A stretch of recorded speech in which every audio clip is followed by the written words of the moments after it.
Bonjour, ici je vais vous montrer comment j'ai fait pour passer de ce dessin à ce dessin. Tout d'abord, je me suis inspiré d'une vidéo par un artiste qui est très talentueux. Je me suis contenté de suivre ses étapes une par une et d'essayer de reproduire un maximum ce qu'il fait pour essayer de comprendre un peu comment il fait. Donc voilà, donc c'est parti.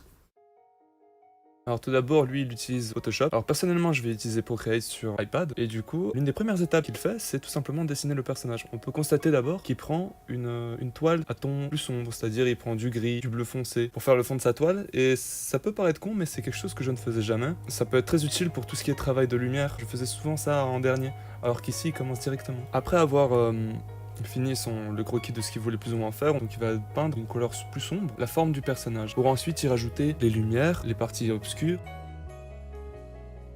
Et ensuite il va faire quelque chose de très intéressant pour donner de la couleur à tout ça, parce que pour le moment ça reste assez monochrome. Sélectionner la partie par exemple de la peau, et il va changer les options de colorimétrie. Alors ça on peut le faire sur Procreate, il suffit juste en ayant sélectionné dans les effets, changer la colorimétrie.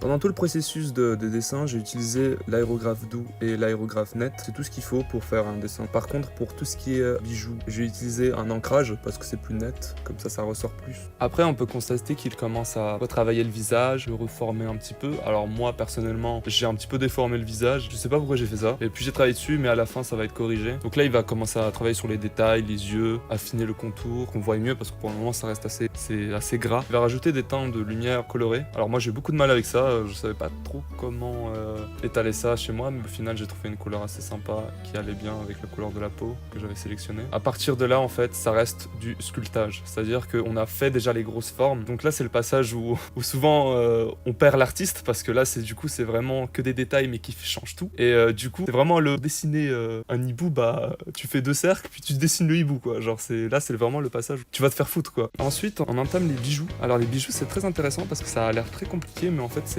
très simple. On peut juste prendre un pattern de 3 couleurs, genre là par exemple j'ai pris marron, beige clair, blanc, aussi de la couleur du fond, c'est-à-dire par exemple ici c'est du bleu foncé, marine foncé, bref je sais pas trop, pour que ça fasse reflet, il reflète son environnement, du coup il y aura du bleu foncé un peu partout. Et on trace des petits points qui après on repasse par-dessus avec une autre couleur et ça va donner un bel effet. Pour tout ce qui est les bijoux colorés, pareil, sauf que vous prenez une autre palette de couleurs, c'est-à-dire dans les verts, bah, vous prenez vert clair, vert foncé, blanc, pour donner vraiment un éclat. Là, bon, j'ai dessiné un petit peu à l'improviste une forme d'ornement. C'est quelque chose d'assez simple. Hein. Normalement, c'est les genres de gribouillis qu'on fait sur le coin d'un cahier à l'école. Et puis vous remettez les mêmes couleurs que vous avez utilisées pour le collier. Pour le fond, j'ai tout simplement j'ai copié les bijoux, c'est-à-dire j'ai repris tous les bijoux qu'il avait sur le cou parce que c'était sur un calque différent, et je les ai grossis, je les ai mis sur les côtés parce que j'avais la flemme de faire le background. Je les ai tout simplement collés derrière en mode avec un flou gaussien, et puis j'ai rajouté d'autres détails à la con derrière. Je mets des changements de couleurs en fond de différentes couleurs. Ensuite j'ai fait quelque chose d'assez important, c'est que par-dessus j'ai rajouté un calque avec un mode de fusion clair pour que toutes les couleurs qui se trouvent en dessous du calque, avec des rayures blanches, lignes blanches, les God's Rays, comme ça qu'on appelle, toutes les couleurs soient à une luminosité plus élevée. Voilà qui clôture le dessin. En totalité, ça m'a pris 5 heures pour faire tout le dessin, tout en sachant que j'ai pris le temps de regarder et re-regarder la vidéo du mec. Et du coup, je suis plutôt satisfait du résultat, même s'il y a encore beaucoup de choses à apprendre. Et j'ai hâte de réutiliser ces techniques pour faire de bien meilleurs dessins et ainsi devenir le meilleur. Voilà.